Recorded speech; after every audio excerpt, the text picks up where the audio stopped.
아직까지 뭐 시간 안 됐는데 그냥 앉아 계시면 안 되잖아요. 우리 찬양해야죠, 그렇죠? 몇 장 할까요? 시간이 많으니까 다 하실 수 있습니다. 주 예수보다 더 귀한 것 97장인가요? 94장. 주 예수보다 더 귀한 것은 없네. 우리 94장입니다. 주 예수보다 더 귀한 것은 없네. 우리 함께 찬양합니다. 주 예수보다 더 것은 없네.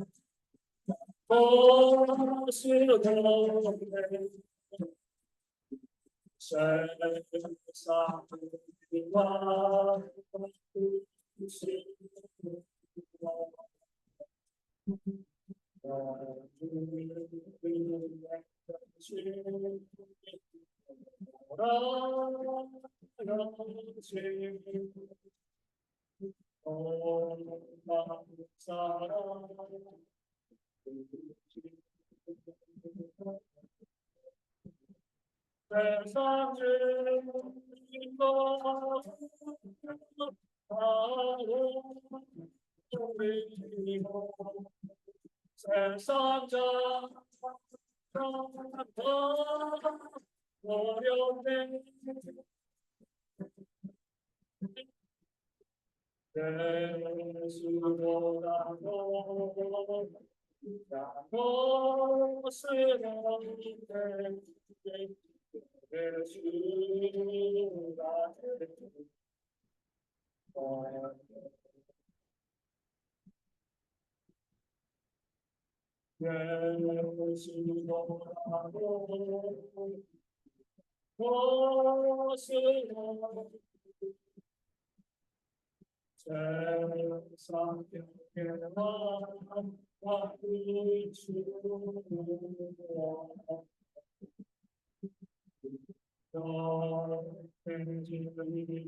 예수보다 것은 없네 세상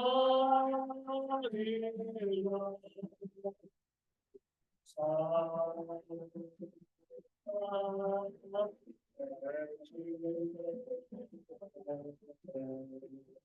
세상 주가 다와도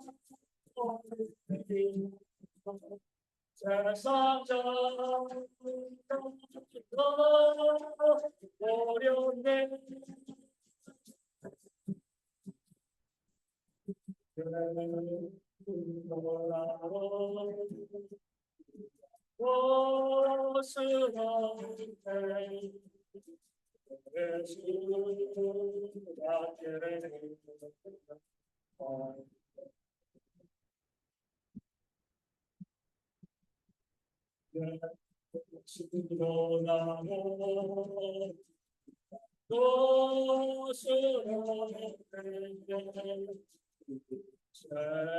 세상에 또한 바꾸기 싫은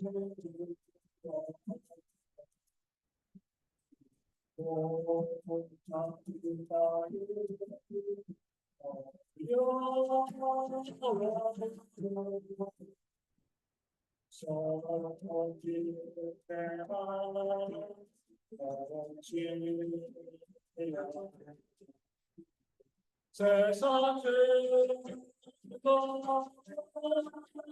하고 버리고 세상 자가 어렵네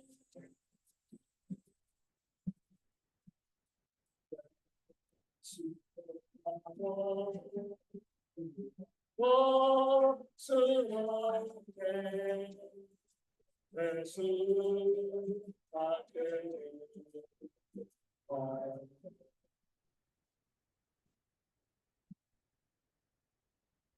그렇지 할까요? 하고 싶으신 거?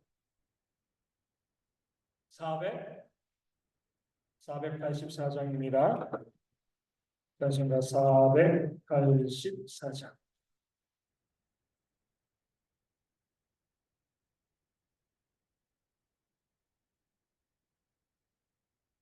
내 마음의 주여 소망이 되소서.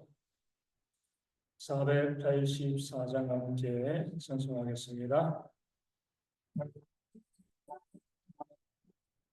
내 마음의 주여 소서. 주 없이 오늘이 어때요라. 아멘. 나나 제가 주님 잘 되다 깨끗 하게 하소서. 주의 주로서 언제나 내 아래 계십소서. 주는 내 아버지 나를 주 안에 내가 주를 함께 세상에 난 놓여도 언제나 주님은 나에게요. 주님만 내 맘에 계시고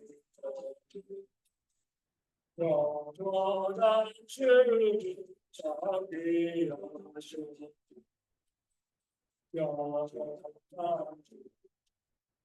주의 주 하늘의 기쁨을 주옵소서. 어떠한 영광이 받쳐내 만유의 주여 최고한 되소서.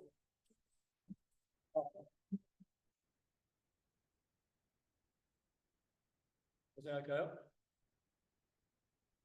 471장 주여 나의 병든 몸을, 우리 정말 좋은 찬양이죠. 하나님께서 우리의 그 병든 몸을 깨끗하게 회복시켜 주시기를, 또 우리 가족의 회복을 바라보면서 함께 우리 찬양합니다.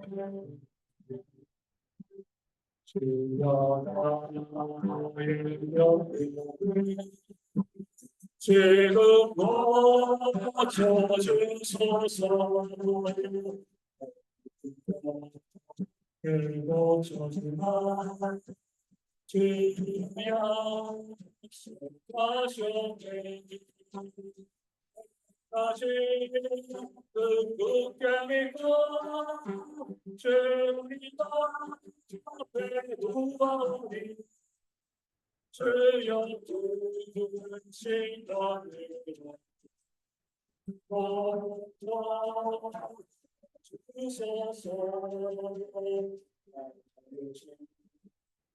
그리시하며 나를 고쳐주소서.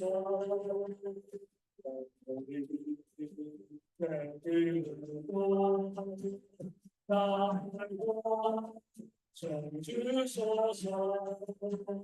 모든 것을 바라시고 강구하는 나의 몸을 지금 주의 낙세 모두 주소서. 살겠으니 나를 고쳐주소서.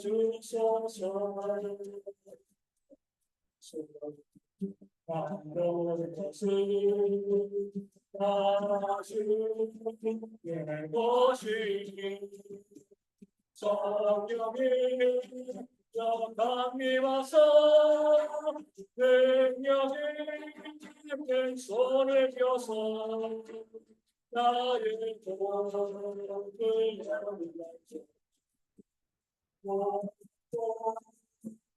주소서.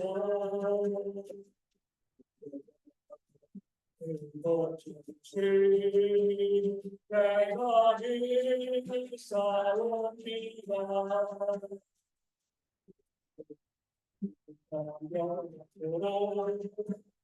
그자 세상의 하루도 원하신 말씀 어디든지 전하오니 나의 뼈를 건져주시니 잠깐 사랑합니다.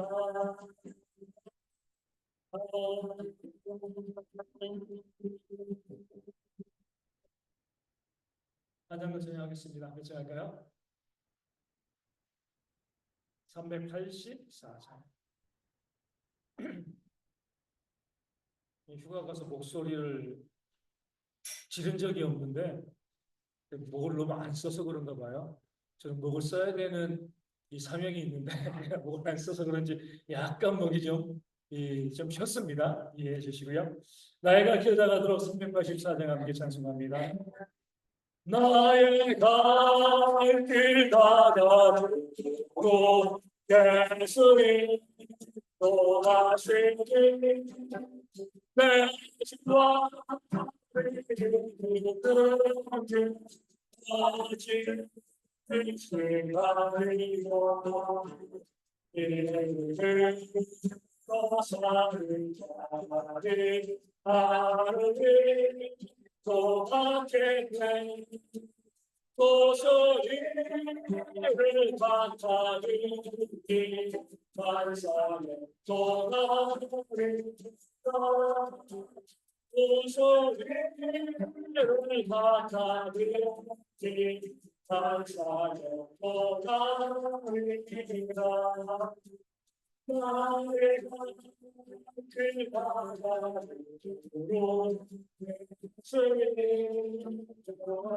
주님 어려움을 다잡고 저까지 내주시네 아르신 거라고 여러분의 유가라는 나의 앞에 맞춰주면서 생명야 내가 생긴 나의 앞에 맞춰주면서 생명야 내가 생긴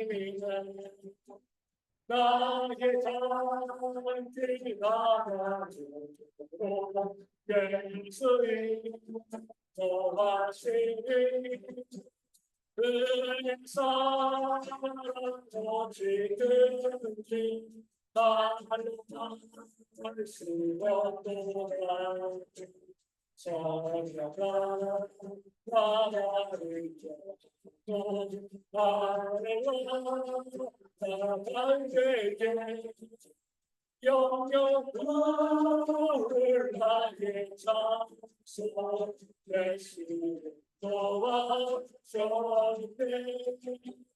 영영 불을 나의 장소 대신 도와줬네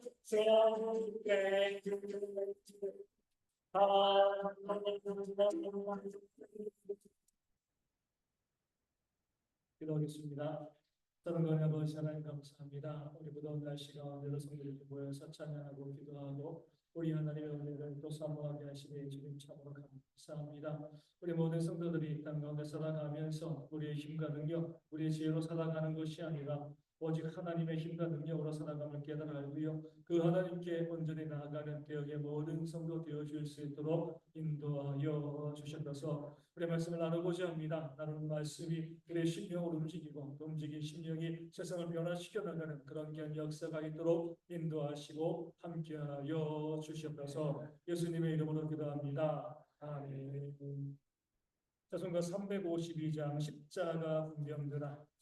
우리 이제 이번에 청소년부 MT를 수련해 가는데 우리 최태현 선생님께서 계속해서 우리 차에서 찬양을 많이 틀어줬어요. 근데 이제 여러 가지 많은 찬양이 있는데 그 이 찬양을 묶어가지고 하나의 제목이 뭐냐면은 권사님들도 들썩들썩하는 그런 찬양. 힘차게 들으니까 참 좋더라고요. 찬송가로 쭉 편집이 되어 있는데 그래 우리가 이 땅을 살아가면서 힘차게 찬양하고 또 부르짖고 하는 그런 모습들이 우리 심령을 살리는 그런 모습 되어짐을 믿고요. 힘차게 우리 십자가 군병들아 우리 함께 찬양하고 그리고 기도하겠습니다. 십자가 군병들이와 주님의 날개를 떠나 그들이고 앞서나가 나의 일상이라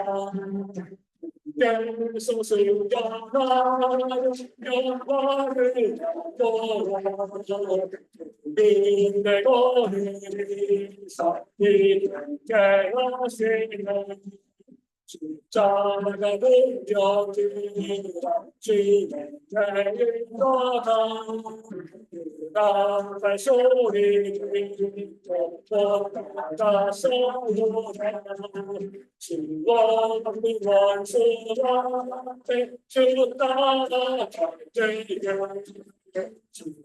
예수를 들려서 나게 하시네 십자가 군병들이라 주의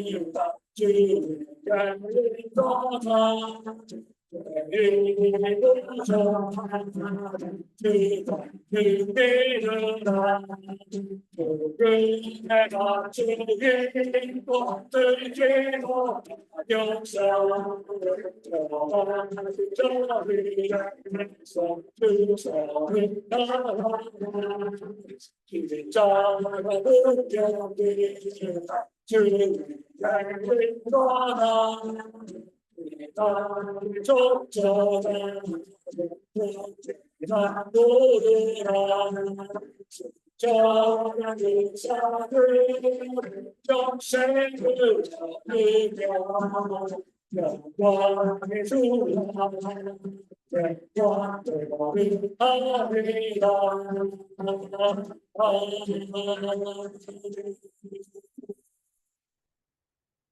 이럴 때에 우리 교회가 가만히 앉아서 정체되어 있는 교회가 아니라 활발히 움직이는 그런 교회가 되어질 수 있도록 이렇게 기도하기를 원합니다.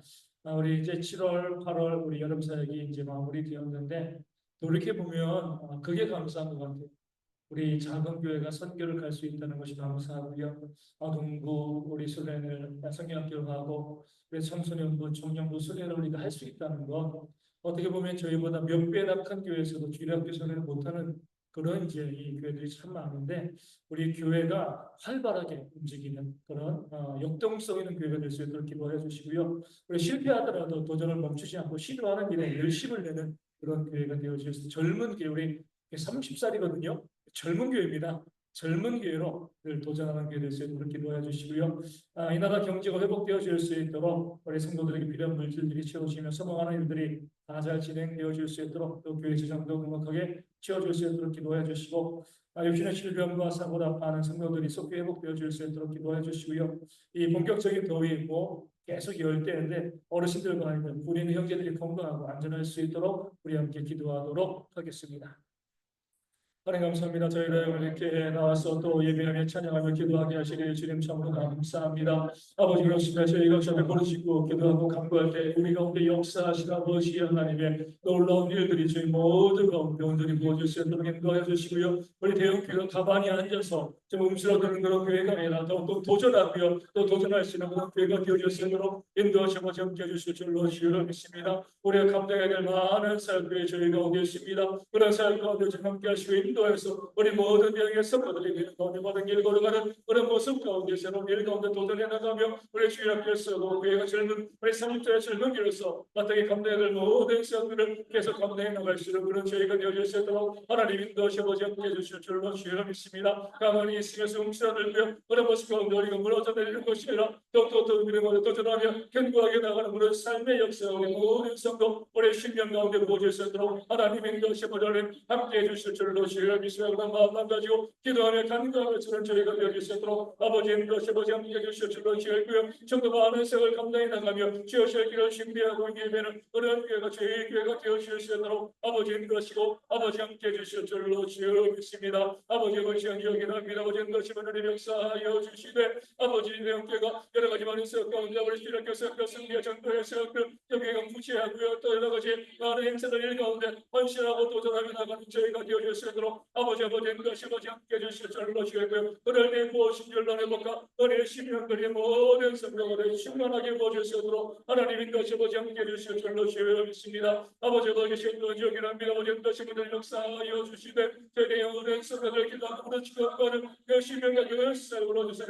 그 삶의 역사가 저희 가운데 인도하여 주시고요. 이들아 경계에서 기도하고 경계의 모든 것들이 온전하게 복되어지는 그런 역사가 있도록 하나님 인도하시고 하나님 함께 해주시어 주로 주여 믿습니다. 그 마음 가운데 믿음의 바른 길을 걸은 그 삶의 역사가 있도록 하나님 인도하시 아버지 함께 해주시어 주로 주여 믿고요. 아버지 또 하나 곳에서 기도하며 이들아 경계의 모든 성도들의 삶에도 모든 필요한 물질들에 넉넉하게 주여놓고요. 또 함께 동역과 원신함으로 교회 재정이 주어서 교회가 감내해야 될 그 시험을 잘 감내해 나가는 그런 귀한 역사가 저희 가운데 되도록 하나님 인도하시고 하나님 함께 해주시오 주로 주여 믿습니다. 그 마음으로 열심히 하는 것을 가운데 마리아 성을 통해서 우리가 아버지 그 물질을 가지고 그 힘을 가지고 제 감내해야 될 그 역사를 이렇게 잘 감내해 나갈 수 있는 그런 귀한 역사가 저희 가운데 부어질 수 있도록 인도하시고 함께 해주시오 주로 주여 믿습니다. 아버지 시간 기도합니다. 아버지 인도하시고 역사하여 주시되 우리에게 모든 성도의 실명 가운데 잘 이겨낼 수 있도록 저희 가운데 어르신들도 우리 아이들도 우리 형제들도 우리가 그런 경 가운데 힘들고 어려운 그런 삶을 살아가고 있을 때가 잘 이겨낼 수 있도록 건강하게 수면으로 그런 일들 중심에 그 삶이 이겨낼 수 있도록 그를 가운데 다시 보자 기를 줄로 주님의고요. 아버지 오라고 서기는요 아버지 그것이 어려우신데 우리의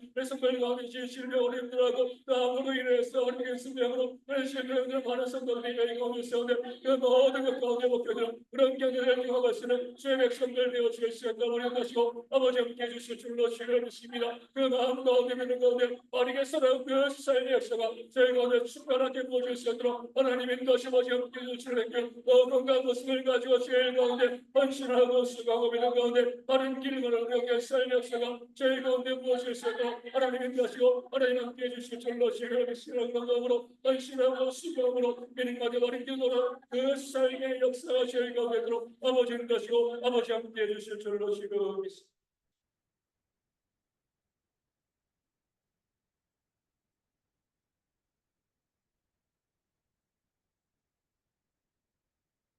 물론 저희가 96페이지부터 우리 98페이지까지 할 수 있으면 되겠지만 우리 사사시대 여호수아, 사사기, 룻기, 사무엘, 사나 우리 쭉 이제 볼 수 있도록 할 텐데요. 먼저 이제 사사의 시대, 우리 사사기죠. 혹시 사사기를 뭐라고 또 부르는지 아세요? 사사기 말고 모모기라고 이렇게 이제 이야기하는 분들이 있습니다. 사사기의 사사가 뭐죠? 영어로? 사사기의 영어 이름이 뭐예요? 우리가 먼저 우리나라 말도 잘 모르는데 사사기는요 영어로 저치입니다. 저치 재판관, 판사. 그러니까 사사들은 재판하는 사람이었거든요. 그래서 이제 이 사사기를 판관기, 이 판관, 이 재판하는 그러니까 우리나라 말로 정확하게 보면 재판기, 뭐 이제 판사, 이제 뭐 판사들 그렇게도 그래서 판사기라고 하면 좀 그러니까 판사들 이렇게 또 부를 수 있는 것이 바로 이 사사기가 되어지는데 재미있는 게 있습니다. 예나 지금 뭐예요? 예나 지금이나 우리나라도 어때요? 누가 정치인들이 많이 돼요? 법관들. 그러니까 이 법관, 검사, 변호사 그렇죠? 그러니까 이 법에 관련된 사람들이 정치를 많이 합니다. 이 사사기도 마찬가지예요. 이 사사들은 통치자거든요, 그렇죠? 사사가 통치자인데 이 통치자가 해야 될 가장 중요한 역할이 뭐라고요? 재판하는. 그러니까 재판한다는 것은요, 공의를 추구한다는 겁니다. 무엇이 옳은가, 무엇이 옳지 않은가. 그러니까 우리 성도님들도 지금 이제 청소년부 MT 제가 따라가가지고 보니까 이제 뉴스가 하나 떠가지고 우리 청소년부 애들에게 이렇게 달려가서 이야기했어요. 야, 니들 혹시 해피머니 갖고 있어? 우리 도서상품권 있잖아요, 그렇죠? 왜냐면은 지금 이 팀원 이 사태로 인해 가지고 해피몰이 못 쓰게 됐습니다. 결제는 받아주지 않는 거예요. 워낙 팀원에서 싸게 산 것이 풀려가지고 그래가지고 이제 우리 이 쓰는 이 그 팀원 이제 해피머니를 상품권을 받는 그 업체에서 이제 안 받아준다는 거예요. 이 모든 것들이 어때요? 우리가 우리 아동부 많이 있나요? 그러니까 이 모든 것 가운데 이 법에 대한 문제들이 있습니다. 우리가 법은요, 이 사사들 마찬가지지만 법에 있어서 가장 중요한 게 뭘까요? 법을 우리가 다룬다는 것은요, 이렇게 보시면 돼요. 합리적으로 사고, 형평성이 합리적이에요. 그러니까 합리적인 것 가운데 형평성, 왜냐면은 성경에도 보면은요, 이런 말씀이 있잖아요. 가난한 자라고 두려워하지 말라. 그러니까 재판을 할 때 가난하다고 해가지고 우리가 형평을 자꾸 따지다 보면 어때요? 봐줄 수가 있거든요. 근데 하나님께서는 우리가 재판할 때 비록 가난한 사람이 재판 앞에 나왔을 때 가난하다고 그에게 관대하게 하지 말라. 법은 정확하게 공정하게 적용이 되어야 된다. 이게 성경의 하나님의 원리가 되어지기 때문에 법에 있어서 가장 중요한 것은요, 합리성입니다. 그래서 우리가 합리적으로 사고하면 거의 우리가 이 법 문제로 문제가 발생하잖아요. 아까 우리 점심 먹을 때 우리 이승준 집사님 그런 얘기를 했어요. 펜션을 하나 예약했다고 해요. 예약을 했는데 나중에 이제 그 펜션 업주에게 전화가 왔대요. 펜션 자체에서 이제 이 공지를 하고 또 이제 이 돈을 내고 비용을 치는 것이 아니라 중개업주가 있거든요. 중개업소를 통해 가지고 그 펜션 비용을 지불을 한 거예요. 근데 이제 중개업소가 펜션에 대한 이 비용을 잘못 좀 싸게 올리는 겁니다. 업주는 그렇게 요구한 게 아닌데 중개업소가 잘못한 겁니다. 그랬더니 이제 업주가 우리 이승재 집사님의 전화가 왔다는 거죠.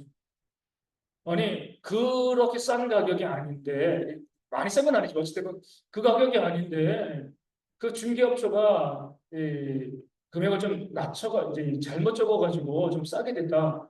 취소해 줄 수 있냐 이렇게 온 거죠. 그러니까 이제 뭐 우리 이승근 집사는 나는 직접 거래한 게 아니기 때문에 중간 중개업소에게 좀 이야기를 해보겠다. 그러니까 중개업소도 우리가 잘못 올렸다라고 인정을 했어요. 그러면서 이 취소해줬으면 좋겠다. 그렇게 하지 않으면 이용할 수가 없다. 그죠? 이게 나와야지 이게 정당한 합리적인 반응인 거죠, 그렇죠? 이렇게 얘기를 왔어. 그러면은요 어떻게 처리를 해야 되는 거죠?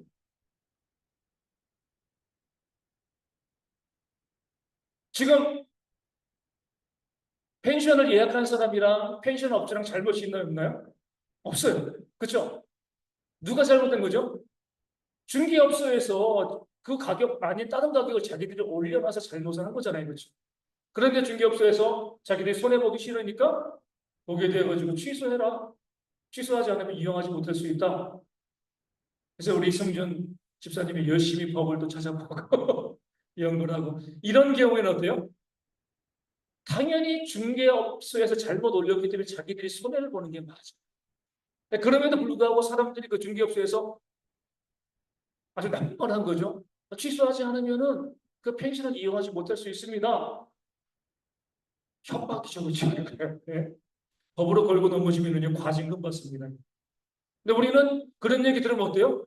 그런가? 그럼 뭐 내가 취소해 주시.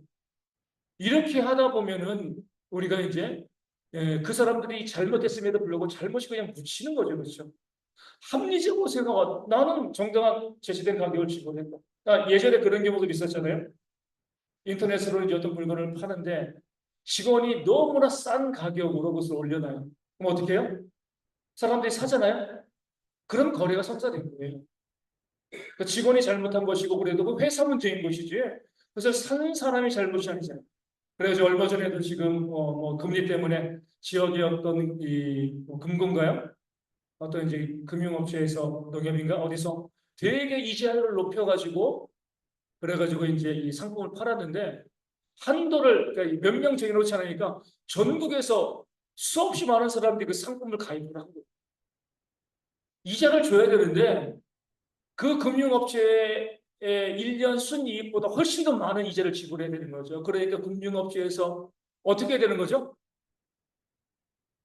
이거 계약 취소 이렇게 할 수가 없는 거죠. 이미 계약이 됐으니까. 일일이 그 상품을 산 사람들에게 전화해가지고 죄송한데 우리가 금고가 망하게 됐으니까 이것을 갖다가 취소해주면 안 되겠냐. 만약에 취소하지 않으면 이자를 줄 수밖에 없는 거죠. 이것이 계약의 문제가 되어지는 거죠. 그러니까 법의 문제. 법은 항상 보면 합리적으로 사고하게 되어 있습니다. 그래서 예전에 제가 대학교 다닐 때 이제 저는 경영학과인데 경영학과는 또 상법을 배웁니다. 상법. 자, 법이 참 재미있는 거구나.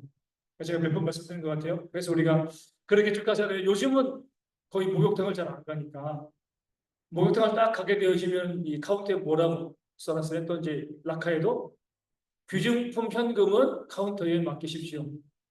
맡기지 않아서 이 도난 당하면 책임지지 않습니다. 이렇게 써놨잖아요. 근데 뭐 그냥 에이 뭐 설마 그러겠어? 라고 해서 내가 이제 귀중 뭐 다이아몬드 반지를 그 이 라카에 딱 집어넣습니다.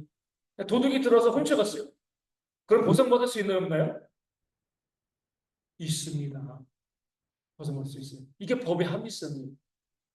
왜냐면은 그 목욕탕 업체는요, 그 손님들의 짐을 관리할 책임이 있어요. 목욕탕 업주가 그 맡기지 않은 짐에 대해서 책임지지 않은 것은 딱 하나입니다. 본인이 관리할 수 없습니다. 예를 들어서 락카가 있는데 도둑이 벽을 뚫고요. 락카의 물건을 훔쳐갔으면 주인이 어쩔 수 없는 거예요. 그런데 락카가 있는데 또 불구하고 주인이 그 관리를 잘못해서 누군가 열쇠로 열어서 가져가면요 주인이 책임집니다. 왜 당신이 손님을 유치하고 손님이 목욕하는데 맡기지 않았다고 해가지고 그렇게 아무리 문구를 써놨어도요. 물론 100%는 아니지만 70% 이상은 다 받을 수 있어요. 근데 우리는 어때요? 아, 내가 안 맡겨가지고 잃어버렸어. 그리고 그냥 넘어가거든요. 그러니까 법은요. 누가 그 주인의 책임이 무엇인가, 이 사람들이 어떤 책임을 갖고 있는 건가, 그 이 목욕탕에서 따뜻한 좋은 물을 공급할 책임도 있지만 손님들의 짐을 지킬 책임도 있는 거예요. 그러니까 재판을 가면은 그 상법 교수가 그러더라고요. 이거는 70% 이상은 내가 받을 수 있는 건데 사람들이 모르니까 내가 안 맡겼으니까 그냥 넘어간다. 그러니까 법의 합리성이 있기 때문에 하나님께서는 통치자들이 같아요. 이 법에 대한 문제. 그러니까 솔로몬도요 무엇을 지혜를 구할 때 무엇을 구했습니까? 이 백성들을 재판할 수 있는 지혜를 구했어요. 왕이 된다는 것은요, 통치가 되는 것은 바르게 재판하는 그런 역할을 감당해 나가는 겁니다. 그래서 우리가 이 땅에 있는 지도자들의 문제는 뭐죠? 합리적으로 판단하지 아니하고 자기의 개인의 이익을 따라서 정책을 만들고 법을 집행하니까 문제가 발생하는 거죠. 그렇죠? 누가 봐도 합리적으로 법을 집행하면요 문제가 될 것이 없습니다. 그래서 우리가 운전하시는 분들 가장 예민한 게 뭐죠? 급발진이죠. 그렇죠? 급발진이 발생하면 우리나라에서는 소비자가 지죠. 왜 소비자가 져요? 우리 김 집사님.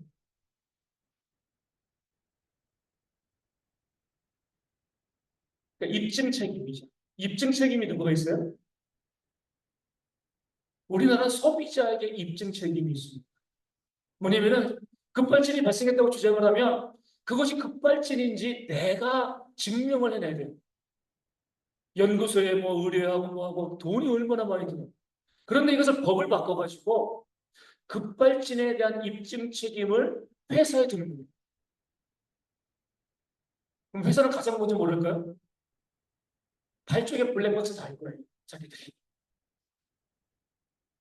회사가 이것이 급발진이 아니다를 이 회사가 밝히게 법을 만들면은요 소비자에게 유리해요. 똑같은 사건에서 법이 그 입증 책임을 소비자에게 두느냐 아니면은 제조회사에게 두느냐 여기에 따라 가지고요 하늘과 외국에서는 제조회사에 근데 우리는요 소비자가 그것을 다 입증해야 돼요. 이것이 급발진이라고. 그러니까 우리 강릉에서 사고 났을 때 그 할머니 뭐예요? 손주가 죽었잖아요, 그렇죠? 급발진인 것을 밝히기 위해 가지고 본인이 연구소에 의뢰하고 그 아들이 연구소에 의뢰하고 소비자가 다 하는데 안 돼요, 그게. 될 수가 없어요. 회사가 이것이 급발진이 아니야. 당신들이 입증해. 소비자의 과실이야. 회사가 입증하려면 회사 돈이 많으니까. 그렇게 법만 바꾸더라도 문제가 발생하지 않는데 그 법을 바꾸지 않으니까 어때요? 급발진이 발생, 뭐 정말 급발진이 발생해도요, 소비자가 질 수밖에 없는. 그러니까 입법을 하는 국회의원들이 정말 잘못된 거고, 지금도 우리가 쭉 보게 되어지면 음주운전 사고가 발생하잖아요. 그렇죠? 사망사고 발생해요. 그럼 형량이 얼마쯤 나오죠?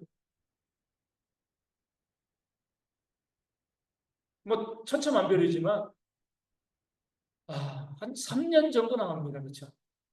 내가 음주운전에서 사람을 죽였는데도 불구하고 왜 3년 정도 나옵니다. 그럼 왜 법원에서 판사들은 3년이라고 이야기할까요? 왜 그거밖에 형량을 안 때리죠? 고의가 없다고 의도성.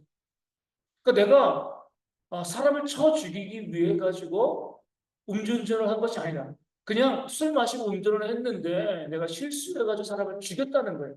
의도성이 없으니까 고의성이 있으면 형량이 늘어나는데 의도성이 없다라고 보는 거죠. 이거 법을 바꾸는 거죠.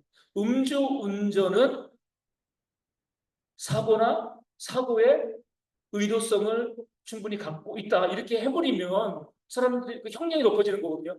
고의성을 인정하지 않으니까. 성경에서는요, 아주 재밌는 말씀이 있습니다. 레위기인가요? 우리 민지 출애굽인가? 레위기 같아요. 유대인들의 지붕은 평평하거든요. 평평해요. 평평한데 그 지붕에 난간을 만들어 놓지 않았어요. 난간. 그래가지고 사람이 올라가가지고요. 난간이 없어가지고 실족해가지고 떨어졌습니다. 그럼 이 레위기에서는요. 누구의 잘못이라고 이야기해요? 집주인의 잘못이라고 이야기해요. 왜 난간을 안 만들어 놨어요? 사고를 예견할 수 있는데 난간을 만들어 놓지 않았기 때문에 그 사람이 죽었으니까 그 집주인도 죽는 거예요. 성경의 법이 정말 합리적이에요. 얼마든지 사람들이 올라가서 떨어질 수 있는데 집을 만들고 평평한 지붕에 올라가가지고 사람들이 올라갈 수 있는 계단도 다 만들어 놨는데 거기 난간을 만들어 놓지 않았으니까 그 사람이 떨어져서 죽으면 그 집주인도 같이 사형을 당합니다. 이것을 음주운전에 적용하면 어때요? 음주해서 사람을 죽일 수 있는 가능성이 있는 거잖아요. 그렇죠? 그런 고의성이 성경으로 보면 고의성이 입증되어지는 건데 사회의 법이 따라가지 못하는 거죠. 또 성경에 재미있는 말씀이 나와 있습니다. 우리가 레위기나 우리 출애굽기 말씀 정말 재밌어요. 그 법을 보면은 이 내가 소를 가지고 있는데 그 소가요 들이받는 버릇이 있어요. 이제 못된 소죠, 그렇죠? 그런데 그 소를 내가 묶어놓지 않아가지고 그래가지고 사람을 들이받아서 그 사람이 죽어요. 그러면요 나는 어떻게 되죠? 나도 죽는 거예요. 들이받는 버릇이 있는데 그 소를 내가 그러면은 꽉 묶어놓고 해가지고 사람을 공격하지 못하게 해야 되는데 내가 그냥 풀어놨기 때문에 그 사람이 지금 성경에서는 사람을 죽이면 나도 죽는 거니까 성경의 법이니까 그 버릇이 그러니까 그런 버릇이 없는 소라고 하면 괜찮은데 내가 죽지는 않는데 그런 버릇이 있는 소임에도 내가 보호하지 않아 내가 잘 관리하지 않아가지고 사람을 쳐서 죽이면은요 나도 죽임을 당하게 되어 있습니다. 이런 성경의 법이요 오늘날 이 시대에 다 적용이 돼야 돼요. 그렇죠? 우리 공장에서 사고가 날 가능성이 있는데 업주가 충분한 안전장치를 하지 않았다. 사람이 죽었다. 그럼 성경의 법으로 어떻게 되는 거죠?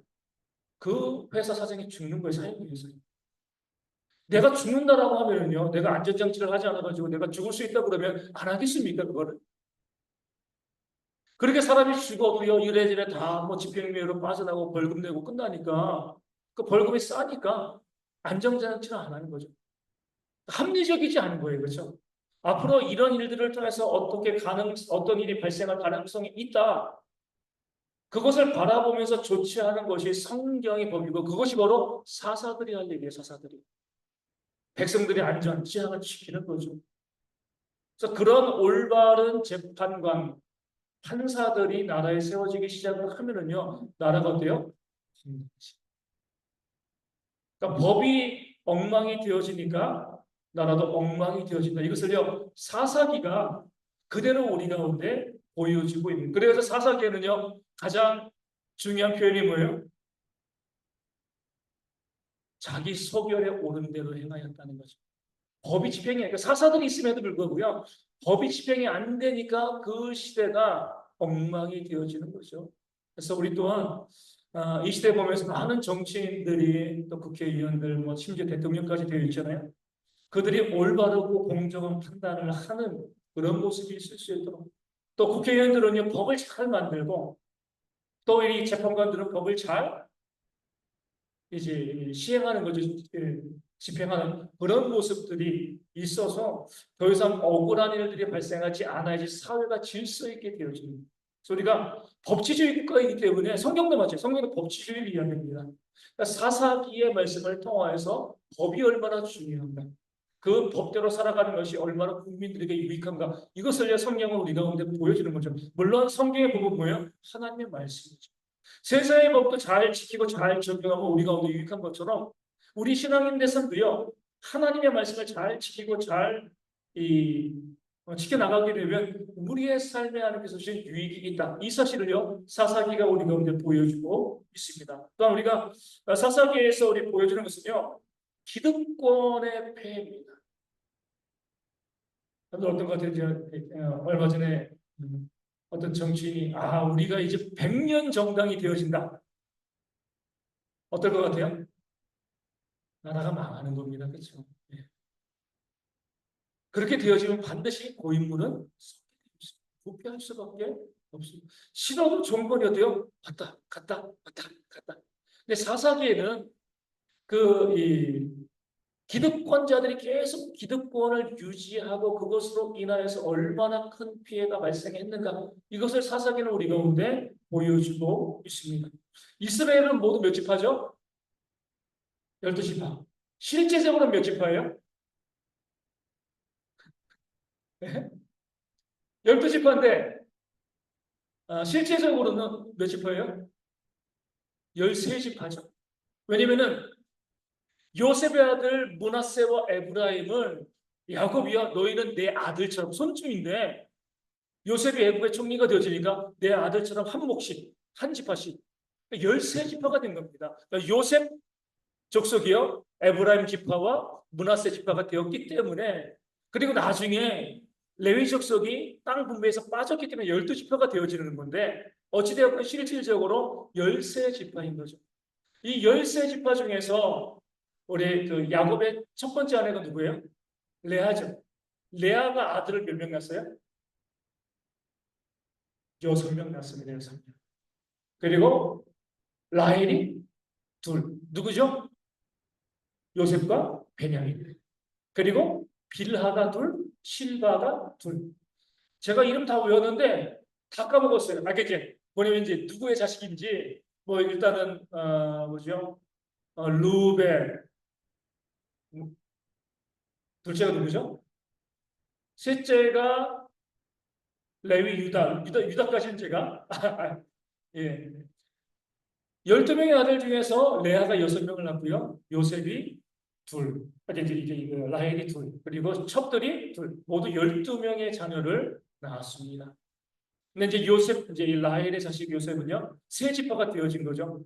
이 중에서 우리가 출애굽기 레위기를 쭉 보게 되어지면 어떤 지파가 가장 중심에 있어야 돼요? 레위죠, 그렇죠? 그러니까 제사장 지파잖아요. 그러니까 쭉 보게 되어지면 모세는 이 레위 족속이죠. 그 형 아론도 레위 족속이고. 그러면은요, 제사장은 레위 족속 중에 대제사장이죠. 누구의 후예들이에요? 아론이죠. 모세는 그냥 레위 족속일 따름이고, 아론이 대제사장 되고 그 자식들이 계속해서 이 대제사장이 되어집니다. 그래서 우리가 또 출애굽기를 쭉 보게 되어지면 우리 이제 신명기까지 레위 족속들이 이제 이 처음에 기득권을 가지고요, 그 출애굽의 역사를 이뤄갑니다. 그 다음부터는요, 우리 쭉 보겠습니다. 사사 시대에 우리 출신 성분을 제가 한번 쭉 봤어요. 모세와 아론은요 레위 족속이죠, 그렇죠? 여호수아는요 에브라임, 요셉 족속입니다. 우리가 크게 봐야 돼요. 요셉의 두 아들 에브라임과 므낫세, 그리고 라헬의 아들 또 베냐민까지. 이 세 족속이 거의 한뭐 기득권을 이루고 있는데 레위 족속 다음에 여호수아가 에브라임이에요. 그리고 여호수아 밑에서 동역했던 갈렙은요 유다족이죠. 그리고 온니엘 갈렙의 이 조카죠. 또 유다 족속이 되었죠. 여기까지는 이제 조금 되다가 그 다음에 에훗은요 베냐민입니다. 라헬이죠, 그렇죠? 그리고 드보라는요 에브라임 출신이에요. 에브라임 족속은 아니고 에브라임 출신이고요. 기드온은요 므낫세, 이것도 라헬 요셉 족속입니다. 그리고 그때 이제 므낫세가 싸움에서 이기니까 에브라임이 불평한 거죠. 내가 므낫세보다 우리가 더 위인데 요셉이 야곱이 엇갈려 축복했잖아요, 그렇죠? 그렇기 때문에 에브라임 족속이 기드온이 므낫세 족속으로 전쟁에서 이기니까 질투한 겁니다. 니들이 뭐냐고 이렇게 이제 딴지를 건 거죠. 그 다음에 돌라는 이사가, 하지만 이 돌라도요 에브라임 지역에 거주했습니다. 라헬의 그 자녀들은 아닌데 에브라임 지역에 거주했고요. 야일은 므낫세, 입다는 므낫세, 계속해서 므낫세, 에브라임, 베냐민. 그리고 이제 그때 이제 입다 때 에브라임과 또 므낫세, 그러니까 이 기드온도 므낫세고요, 입다도 므낫세인데 전쟁에서 이길 때마다 에브라임 족속에 딴지를 거는 거예요. 니들이 뭐냐? 같은 그룹이지만 계속해서 딴지를 걸고요. 그 다음에 삼손은 단집하고요. 비가는 뭐 이 사선은 아니지만 에브라임 산지에 거했고요. 또 이 19절에 레위 사람 어때요? 이 또한 에브라임 산지에 거했습니다. 에브라임의 영향력이요. 그 족속 에브라임, 므낫세, 베냐민 그리고 그 지역의 사람들을 계속해서 어때요? 이스라엘의 일군들로 배치를 시켜 나가고요. 그 다음에 사무엘은 레위 족속이고요. 사울하면요 베냐민이고, 그리고 다윗은 유다. 어떻게 보면 그 많은 지파 중에서 누가 다 해먹는 거예요? 라헬의 자식들이. 베냐민, 므낫세, 에브라임. 그게 아니면은 그들의 땅에 살고 있던 그 속성은 아니더라고요. 거의 한 90% 이상이 에브라임, 므낫세, 베냐민과 연관되어진 사람들이 사사시대 다윗 전까지 이 통치하고요. 다윗이 그 다음에 이 솔로몬, 그 다음에 르호보암이죠. 그리고 나서 여로보암은 어디요? 북이스라엘을 세운 여로보암도 에브라임. 어떻게 보면 이스라엘에서 최고의 기득권 지파는요 에브라임 지파예요. 그리고 가장 많은 문제를 일으킨 지파도요 에브라임. 그러니까 기득권이 그 힘이 있으니까요. 기드온도 그렇고 입다도 그러고요. 계속 니는 형지파이니 형지파이지만 아니 우리 조상이 엇갈려 해가지고 우리 에브라임을 므낫세보다 더 앞서 뒀는데 니들이 뭔데 그렇게 니들끼리 싸워서 이기고 그러냐. 자기들은 싸움에 동참하지도 않으면서 나중에 이 형제파들을 이 대적하고 입다랑을 싸워가지고요 많은 에브라임 족속이 또 죽임을 당하기도 하는 거죠. 여호수아 시대 어땠어요? 땅 분배 다 하고 난 다음에 에브라임이 와가지고 여호수아에게 야 우리가 인구가 많은데 이거밖에 안 줘. 또 불평하는 겁니다. 그러니까 여호수아는 공정하게 너희가 제비 뽑은 땅을 가졌으니까 그거 아니고 그 이외의 땅은 니들이 개척해라. 자기도 에브라임 족속이지만 여호수아는요 공정했습니다. 그러니까 파는 나무 굽는다고 에브라임 족속이 더 많은 땅을 요구했음에도 불구하고 그 땅을 주지 않은 거죠. 그래서 나중에 쭉 보게 되어지면 사울이 이스라엘 첫 번째 왕이 되었을 때 만약에 다른 지파에서 왕이 나왔으면 에브라임이 용납하지 않았을까? 그나마 베냐민이죠. 자기 형제 족속. 그러니까 이제 불평해도 그냥 가만히 있었지. 유다나 뭐 이사갈이나 단, 이 루벤 이런 족속에서 왕이 나왔으면은요 당장의 전쟁이 났을 겁니다. 근데 베냐민이니까 가만히 있다가 나중에 솔로몬 시대 지나고 나면서 결국에는 어때요? 이스라엘 나라를 에브라임 족속이 만들어 나간 거죠. 성경을 쭉 보게 되어지면 사사기부터요. 남유다 이미 나라는 한 나라이지만 남유다와 북이스라엘이 계속 긴장 관계에 있습니다. 기득권을 가지고 그 기득권을 계속해서 누리려고 하기 때문에 그것 때문에 문제가 발생하게 되어지는 거죠. 그래서 우리가 교회 가운데서도 가장 조심해야 될 것이 우리 기득권에 대한 부분이 되어지는 겁니다. 그러니까 기득권을 우리가 유지하고 기득권을 누리려고 하다 보면은요, 교회 가운데 문제가 발생할 수밖에 없는 거죠. 내가 누군데 이거죠. 내가 누군데. 그 기득권을 가장 많이 누리는 사람들이 목회자들이죠. 그렇죠. 기득권을 가지고 누리려다 보니까 우리 교회는 가끔 가다가 이제 오해하기 좋은 그런 교회가 되어지는 거죠. 왜냐면은 제가 앞에서 말씀 전하고 우리 기도를 갖다가 우리 오정도 집사님께서 기도하십니다. 좋으면서 그런 이거는 같은 가족 아니야? 성씨가 같으니까 성씨가 같으니까 이 교회는 기득권이 있는 교회구나 이렇게 생각을 하게 되어지는 거예요. 우리 뭐 오시들이 같이 나와서 사는 경우도 많지 않으니까. 그래서 어찌됐든 교회 가운데 보면 이런 모임 저런 모임에서 내 기득권을 가지고 기득권을 주장하는 그런 사람들이 발생하게 되어지면은요. 그러면은 교회 가운데 문제가 발생하게 되어지는 거죠. 이제 예전에 어, 저희 교단 이제 뭐 저희 교단 좀 조용한 교단이니까 교회에 이제 처음 나오셔가지고 그래가지고 이제 새벽에 와가지고 뜨겁게 기도하고 부르짖고 그러면 쪽지가 날라오죠, 그렇죠? 뭐라고요? 조용히 기도하라. 네. 그러니까 교회 기득권이요 그것을 갖다가 받아들이지 못하는 거예요. 그러니까 다양성을 인정하지 못하는 거죠. 그러니까 제가 이제 전에는 안천교회에 갔을 때 그 계속 이제 동탄 옆이니까 계속 도시가 발달하거든요. 그러니까 새로운 성도들이 계속해서 오잖아요. 오면은 새로운 성도들이 또 열심을 냅니다. 그러면은요, 기존에는 먼저 직접 대놓고 이렇게 이야기해요. 저렇게 열심히 하다가 금방 또 교회 떠날 거예요. 교회를 지키는 건 우리라는 거예요.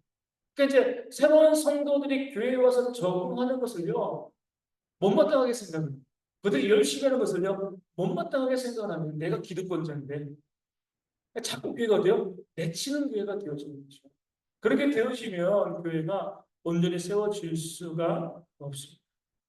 새로운 성도들이 왔을 때 우리 뭐 저희 보면은 참 이 교회가 참 재밌고 아름다운 교회거든요. 새로운 분들 오시면 우리 권사님들 어떻게 하세요? 집이 가까우니까 쪽으로 가서 집에서 간식 가지고 하고 뭐 가지고 오고 우리 교회가 새로운 분들에서 배척하는 것이 아니라 품고 안고 하려는 그런 모습이 저희 교회 모습이 있어야 되는데 그렇지 않고요. 기득권이 있으니까 그것을 가지고 자꾸 배척하려고 하면 에브라임 족속이 결국에는요. 그 이스라엘 나라에 큰 문제를 일은 것처럼 공동체가 깨어질 수밖에 없습니다. 그래서 우리가 믿는 사람들로서 자존심을 내세우지 말고요. 기득권을 우리가 부정하는 그런 모습이 있고 가장 낮은 자의 위치에서 어때요? 충성하고 헌신하는 그런 모습들이 우리 가운데 있어야 한다는 겁니다. 우리 마틴 루터 킹이라는 목사님이 있었잖아요. 아주 유명한 말씀을 했습니다. 이 시대의 가장 큰 비극은 악한 자들의 거친 아우성이 아니라 선한 사람들의 소름 끼치는 침묵이다. 악한 사람들이 이 세상을 흩트는데 침묵하면서 가만히 보면서 도와주지도 않고요. 그러니까 내 것만, 내 이익만 추구하는 사람들이 있으면 이것도 기득권이 되어진다. 앞에 나서가지고 막 하는 사람만 기득권이 있는 것이 아니라 뒤에서 가만히 있으면서도 자기 위치, 자기 자리를 지키면서 다른 사람들을 수용하지 않고요. 용납하지 않으면 그 조용히 있는 것이 공동체를 무너뜨릴 수가 있게 되어 지는 겁니다. 그래서 우리가 교회 가운데서 우리가 정말 많이 헌신하고 수고하고 그런 모습이 있어도요. 기득권을 자꾸 주장하려는 그런 모습들이 발생하면 안 되는 것이죠. 세 번째 승리의 방법입니다. 언제 우리가 승리하죠? 우리 다음 페이지요. 우리 지금 얼음져 있습니다. 네. 잠깐만요. 우리가 어, 제가 여호수아를 먼저 보세요. 여호수아 페이지가 섞여가지고 여호수아는 이름의 뜻이 뭐죠? 구원자. 성경에서 여호수아와 똑같은 이름을 갖고 있는 사람이 누구예요? 예수님. 또 누가 있죠? 비슷한 이름 다 되면 됩니다. 호세아, 예수아, 그렇죠? 여호수아, 호세아. 그러니까 이제 이런 이름이 있는 사람들은 예수, 다 구원자라는 이제 뜻을 가지고 있는 거죠. 그래서 우리가 이스라엘 역사 가운데 가장 흔한 이름 중에 하나가 예수, 여호수아 이런 이름이 되어집니다. 가장 흔하다는 건 뭐예요? 가장 중요하다는 거예요. 그렇죠? 누구라도 그 이름을 내 이름으로 갖고 싶어 한다는 거죠.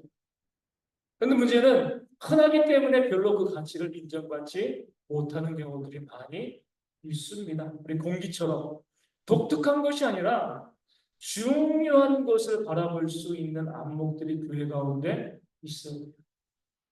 누가 우리 교회 가운데 제일 중요할까요?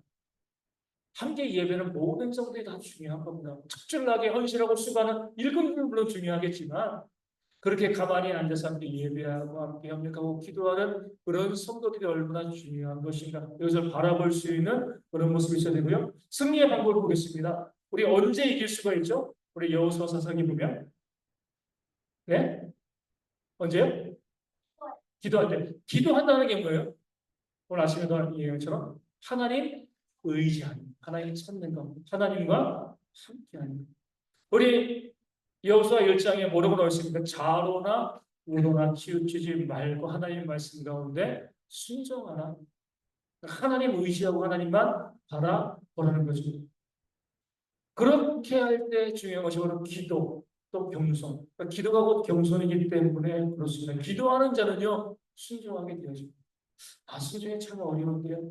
어떻게 순종할 수 있어요? 기도하시면. 그래서 우리가 기도에는 양과 질이 있잖아요. 그렇죠? 어떤 기도가 제일 좋은 기도일까요?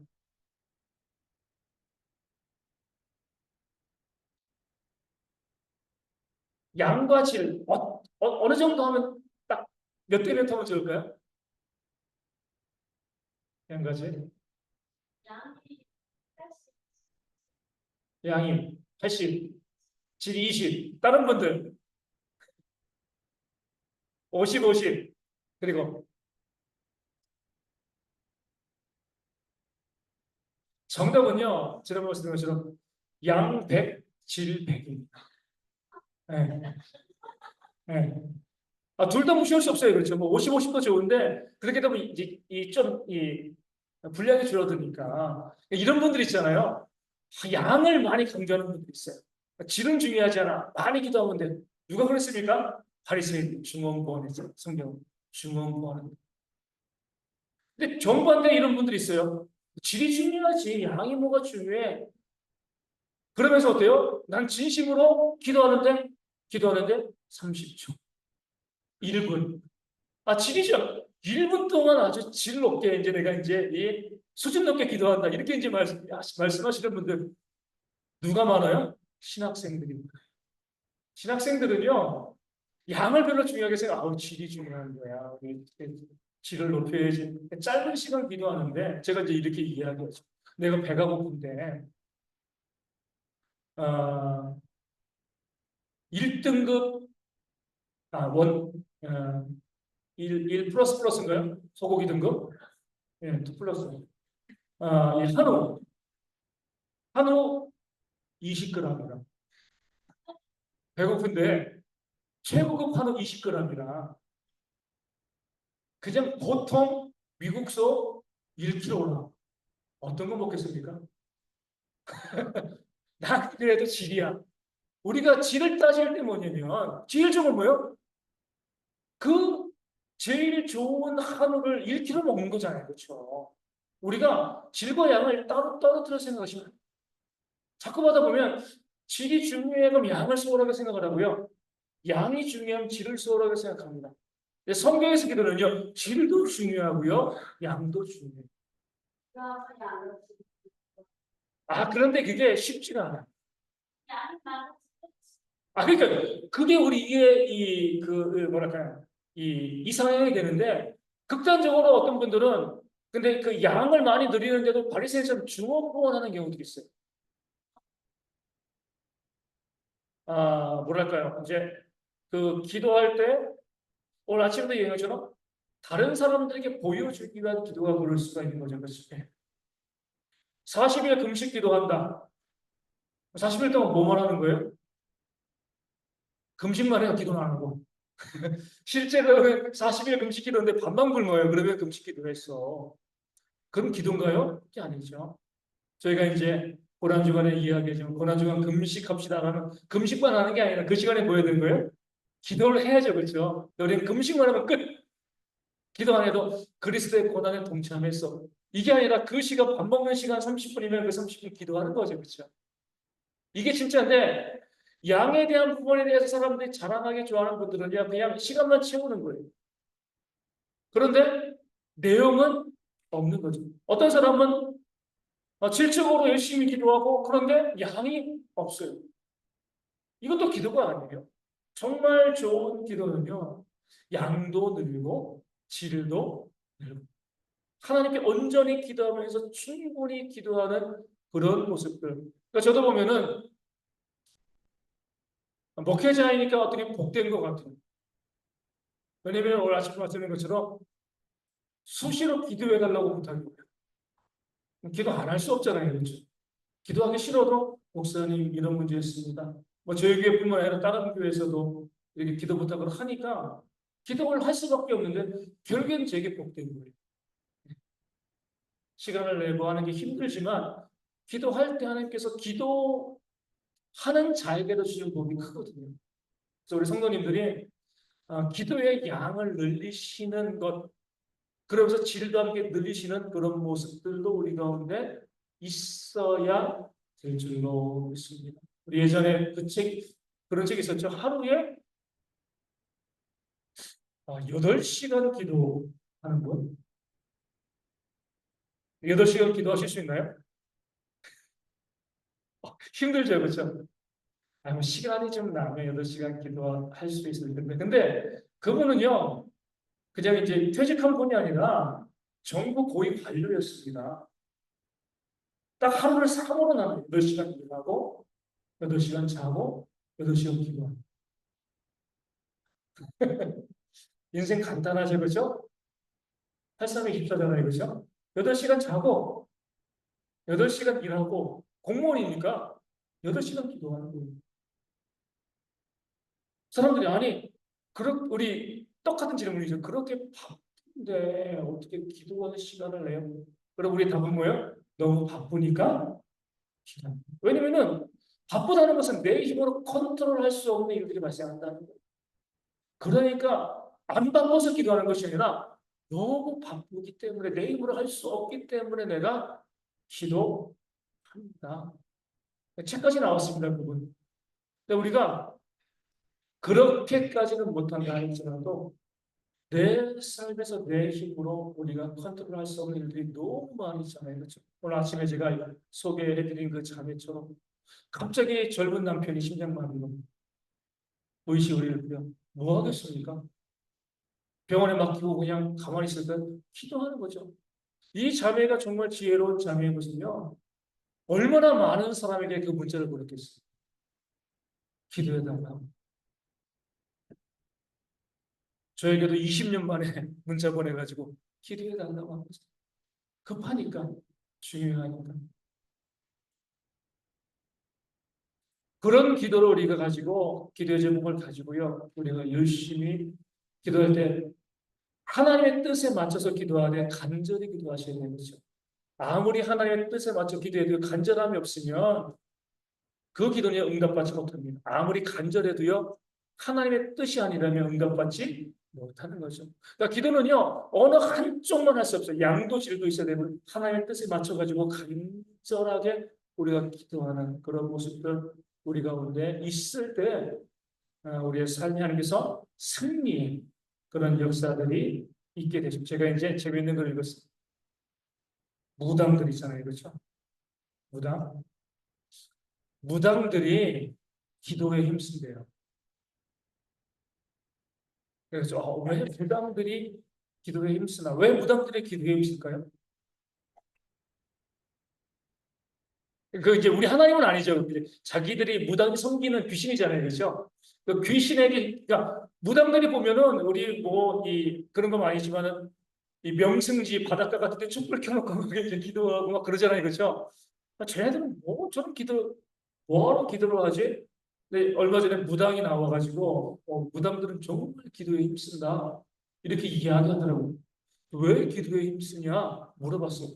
왜 무당들이 기도에 힘쓸까요? 예? 신이 내 옷을 잘한다. 예. 다른 분. 아, 우리 컨셉이 조금 가깝습니다. 무당들은 왜 신에게 잘 보여야 된다. 신이 나에게 뭔가를 알려주는데 잘 보여야지 그 귀신이요. 자기에게 다른 사람 정 볼 때 여러분들 정 보는 게 다 거짓말은 아니에요. 진짜 귀신이 있기 때문에 그렇죠? 우리가 그걸 거짓말로 그렇게 에이 나 거짓말을 이렇게 하다 보면 우리가 넘어지는 겁니다. 귀신의 역사가 있으니까 귀신이요. 그래서 우리 그런 분들 많잖아요. 정 보러 갔는데 무당이 뭐라고 이야기해요? 교회 다니셔야 된다고. 진짜 무당이죠, 그렇죠? 당신은 전기가 안 나온다고. 교회 다니셔야 된다고. 그러니까 귀신이 있어요. 그렇기 때문에 근데 그 무당들이 왜 기도에 그 자기의 신들에게 그 정성을 다해서 기도하냐면은 잘 보여야 된다. 잘 보이는 거예요. 내가 잘 보이면 누군가 나에게 정보를 올 때 귀신이 알려준다는 그 이야기를 들으면서 아 그래 저 무당들도 자기들이 섬기는 귀신에게 잘 보이기 위해 가지고 저렇게 기도를 하고 있는 우리는 어떻습니까? 무당만은 못한 경우들이 얼마나 많아요. 그렇죠? 하나님도 그러잖아요, 하나님. 우리가 하나님께 잘 보여야지, 그렇죠? 그러니까 우리가 저도 이제 좀 많이 이제 깨닫고 하는 게 하나님께서는요 자녀인 우리에게 뭐 주기 원하세요? 복 주기 원하시는 거예요, 그렇죠? 우리를 징계하신 것도 결국에는요 돌이켜서 복 받는 자가 되기를 원하시기 때문에 징계하시는 것이지. 그러니까 우리가 때리기를 좋아하시는 하나님이 아니에요. 우리에게 좋은 것을 주시기를 좋아하시는 우리 부모들도 자녀들에게 좋은 것 주기 원하잖아요, 그렇죠? 하물며 하나님이시겠습니까? 그럴 때 그 자녀들이 부모에게 자주 찾아뵙고요. 그래 자주 얼굴 뵙고 무난하고 안부하고 그럼 부모가 좋은 거 주고 싶어 하잖아요. 그렇죠? 귀신도요 무당들에게 그런데요. 하나님께서도 자주 하나님을 찾고 하나님께 잘 보이려고 그러니까 사람에게 잘 보이려고 하는 것이 하나님께 잘 보이려고 애쓰고 노력하는 그런 성도를 얼마나 귀하게 보시겠어요. 그러니까 좋은 것을 공급해 주시는 것. 이게 바로 승리의 비결입니다. 아침에 기도 제목 부탁한 그 친구처럼 우리의 힘으로 할 수 없는 일들이 너무 많이 있어요. 계속 그런 일들이 다가옵니다. 그러할 때에 하나님의 도우심이 우리 가운데 있어야 되고요. 하나님의 도우심이 있어야 승리하게 되어지는 거죠. 하나님의 도우심을 가장 절실하게 느낄 수 있는 분은 오집사님이에요. 그렇죠? 농사 지잖아요. 농사 그렇죠? 네. 농사는 하늘 바라보고 짓는 거예요. 그래서 이게 내가 아무리 애쓰고 노력해도요. 태풍 한 번 불고 폭우 한 번 쏟아지면 모든 것이 끝나는 거잖아요. 그렇죠? 그런 면에서 우리 농사 짓는 게 저도 그래요. 농사는 못 짓지만 농사 짓는 게 참 우리의 신령을 살리는 데 좋은 일이겠다. 우리 얼마 전에 우리 김민기 씨라고 다 아시잖아요. 우리 아침 이슬 작곡가 김민기 씨가 이제 사망했습니다. 그분이 이제 평생을 돌아보면서 자기가 가장 행복했던 시기가 언제인가? 농사 지을 때였다. 이렇게 이야기했습니다. 하늘을 바라보고 하나님을 안 믿는 사람이었기 때문에 하나님을 바라보는 거죠. 그래도 하늘을 바라보는 거잖아요. 그렇죠? 우리도 마찬가지예요. 계속 하나님 바라보시고요. 하나님 의지하고 하나님께 내 삶을 잘 보이려고 노력할 때에 하나님께서 우리 가운데 조언도 부어 주십니다. 그래서 우리가 그런 모습으로 순종하고요. 또 기도함을 통하여서 또 겸손함을 통하여서 하나님의 신 좋은 선물을 바라보시는 모든 성도님들 되시기를 소망합니다.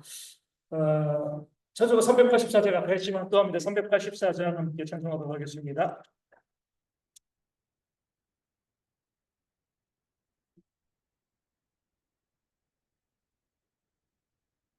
저주가 384장입니다. 나의 바다도 예수의 인도하시니 내 주와 주의 어제그 시간이 그들과 사는 자 하나님이 도망게 되면 소식을 받아요 발사적 또한 소리를 받아요 발사적 또한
예배후 이 장소에서 리더십 미팅이 있고요. 다음 주에 우리 성찬 예식이 있습니다. 기도로 준비해 주시면 감사하겠습니다. 함께 주기도 하시겠습니다. 하늘에 계신 우리 아버지, 아버지의 이름을 거룩하게 하시며 아버지의 나라가 오게 하시며 아버지의 뜻이 하늘에서와 같이 땅에서도 이루어지게 하소서.